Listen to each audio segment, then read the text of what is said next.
మేము రీసెంట్‌గా post graduation అంటే ఇప్పటివరకి 150 సీట్స్ అండర్ గ్రాడ్యుయేషన్ ఉండే కదా! యూజీ ఎంబీబీఎస్ ఉండే కదా! ఇప్పుడు రీసెంట్‌గా మేము పోస్ట్ గ్రాడ్యుయేషన్ కూడా అప్లై చేసాము. అదేంటిది జనరల్ సర్జరీ అప్లై చేసాము, జనరల్ మెడిసిన్ అప్లై చేసాము, ఆర్థోపెడిక్స్ అప్లై చేసాము. ఒక్కొక్క దాంట్లో 4 సీట్లు, బయోకెమిస్ట్రీ అప్లై చేసాము, గైనకాలజీ అప్లై చేసాము. సో, ఈ పోస్ట్ గ్రాడ్యుయేషన్ రావడం వల్ల పోస్ట్ గ్రాడ్యుయేషన్స్ స్పెషలిస్ట్ సర్వీసెస్ అందుతాయి. దానికి తగ్గట్టుగా దానికి ప్రొఫెసర్లు కానీ, అసిస్టెంట్ ప్రొఫెసర్లు కానీ, అసోసియేట్ ప్రొఫెసర్లు కానీ పెరుగుతారు కాబట్టి కంటిన్యూస్‌గా టీచింగ్ ఎక్స్‌పీరియన్స్ అంటే టీచింగ్‌తో పాటు రీసెంట్ అడ్వాన్సెస్ అన్నీ పెరుగుతాయి. నార్మల్‌గా రీసెంట్‌గా ఉండే టెక్నాలజీ అంతా అంటే వైద్యం సంబంధించిన టెక్నాలజీ అంతా వస్తుంది.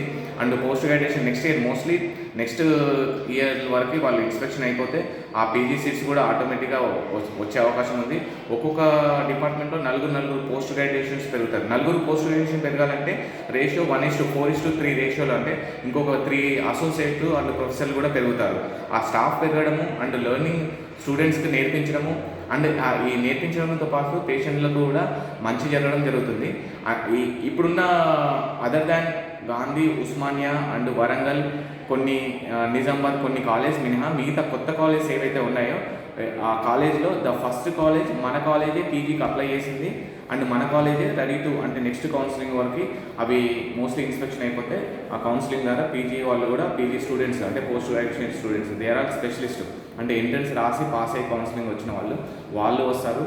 అండ్ డాక్టర్స్ ఇంకా పెరుగుతుంది, ఇంకా ఫెసిలిటీస్ పెరుగుతాయి, ఇంకా మానిటరింగ్ ఇంకా అంటే దాని యొక్క వ్యవస్థ కట్టుదిట్టం అవుతుంది. అంటే హెల్త్ సిస్టమ్ అనేది ఈజీగా పెరుగుతుంది. ఎందుకంటే లెర్నింగ్ ఇస్ ఆల్వేస్ మాది ఎప్పుడు నేర్చుకునే సబ్జెక్టు ఒక దాంతో మానేసే సబ్జెక్టు కాదు. ప్రతిసారి రీసెంట్గా వస్తుంటే దాన్ని యాడ్ చేసుకుంటూ పీజీ సీట్లు కూడా మోస్ట్లీ నెక్స్ట్ కౌన్సిలింగ్లో నీట్ ద్వారా వచ్చేస్తారు.